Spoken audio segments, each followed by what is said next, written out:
2011 সালে তৎকালীন শাসক তৃণমূল কংগ্রেসের নেতাকর্মী বা গুন্ডারা এই টোটন মণ্ডলের চায়ের দোকান ভাঙচুর করেছিল।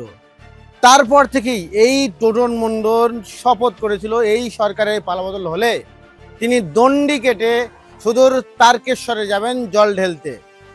এই নিয়েতেই যখন 2026-এ পালাবদল হয়, অর্থাৎ বিজেপি সরকার ক্ষমতায় আসে, ঠিক তখনই ভাঙড়ের চণ্ডীপুর গ্রামের বাসিন্দা টোটন মণ্ডল তিনি সিদ্ধান্ত নেন যে ভাঙড় থেকে প্রায় 100 কিলোমিটার দূরে তারকেশ্বরে মহাদেবের মাথায় জল ঢেলতে যাবেন।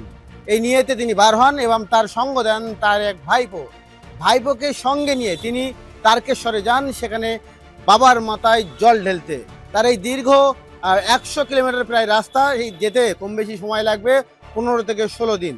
তবে তার এই যাওয়াকে কেন্দ্র করে এলাকায় একটা উত্তেজিত পরিবেশ তৈরি হয়েছে, কারণ এই দীর্ঘ পথের রাস্তা, বর্ষাকাল চলছে, ঝড় বৃষ্টি, এইভাবে কিভাবে যাবে তা নিয়ে ভেঙে পড়েছেন পরিবারের মানুষজন।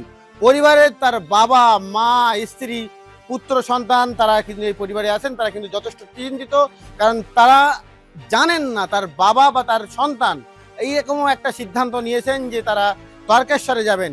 তবে গোটা গ্রামের মানুষ তারা এই টোটন মণ্ডলের পাশে আছেন। তবে সরকার পরিবর্তন হওয়ার সাথে সাথেই এই টোটন মণ্ডল তিনি কিন্তু দীর্ঘ 100 কিলোমিটার দূর ভাঙড় থেকে দণ্ডি কাটতে কাটতে তিনি তারকেশ্বরে পৌঁছাচ্ছেন। ভাঙড় থেকে জাহাঙ্গীর হোসেন, কলকাতা টিভি।